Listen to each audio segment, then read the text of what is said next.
திண்டுக்கல் மாவட்டம் வேடசந்தூர் அருகே பைக் மீது லேசாக உரசியதால் காரை வழிமறித்து கண்ணாடிகளை அடித்து நொறுக்கி சூறையாடிய சுள்ளான்களின் வீடியோ காட்சிகள் வெளியாகியிருக்கிறது.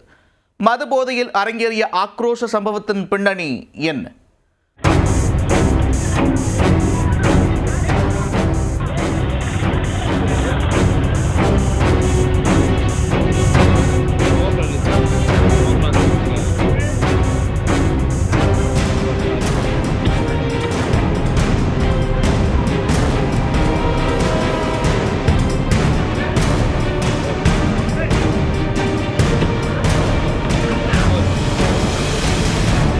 பைக் மீது லேசாக உரசியதால் கார் கண்ணாடிகளை அடித்து நொறுக்கி சூறையாடிய போதை இளைஞர்கள் காருக்குள் அமர்ந்திருந்தவரை காலால் எட்டி உதைத்து தாக்கி ஆக்ரோஷத்தில் ஈடுபட்டுள்ளனர்.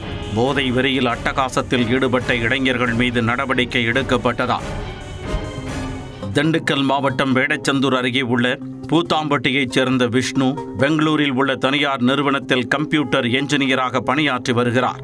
சம்பவத்தன்று பெங்களூரில் இருந்து ஊருக்கு வந்திருந்த விஷ்ணு தனது தந்தையை காரில் அழைத்துக் கொண்டு கோயமுத்தூர் மருத்துவமனையில் சிகிச்சையில் உள்ள தனது மாமனார் முருகேசனை சந்தித்துவிட்டு மீண்டும் பூத்தாம்பட்டி நோக்கி வந்துள்ளார். அப்பொழுது ஒட்டஞ்சத்திரம் வேடச்சந்தூர் சாலையில் சென்ற பைக்கில் லேசாக உரசியுள்ளார். இதனால் கடும் மதுபோதையில் பைக்கில் பயணித்த இளைஞர்கள் ஆவேசமடைந்து விஷ்ணு மற்றும் அவரது தந்தையை ஆபாசமாக பேசியுள்ளனர். பின்னர் காரில் அங்கிருந்து சென்றவர்களை பின்னால் துரத்திச் சென்று சாலையூர் 4 ரோடு பகுதியில் மறித்தவர்கள் கார் கண்ணாடிகளை காலால் எட்டி உதைத்து கற்களால் வாகனத்தை அடித்து நொறுக்கி சூறையாடினர்.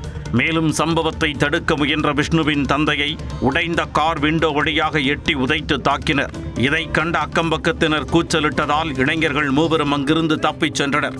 இச்சம்பவம் தொடர்பாக வேடச்சந்தூர் காவல் நிலையத்தில் புகார் அளிக்க வழக்கு பதிவு செய்து தீவிர விசாரணையில் இறங்கினர். தலைக்கேறிய போதையில் இருந்ததால் பைக்கை மட்டுமே பறிமுதல் செய்த அதிகாரிகள் நாளை பெற்றோருடன் காவல் நிலையம் வந்து சந்திக்குமாறு எச்சரித்து அனுப்பினர். உடனே அங்கிருந்து சென்ற இளைஞர்கள் தற்பொழுது தலைமறைவாகி உள்ளனர்.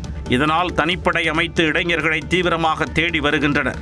சிக்கினால் கார் கண்ணாடியை அடித்து நொறுக்கி சூறையாடியதற்கு உரிய நடவடிக்கை பாயும் என எதிர்பார்க்கப்படுகிறது.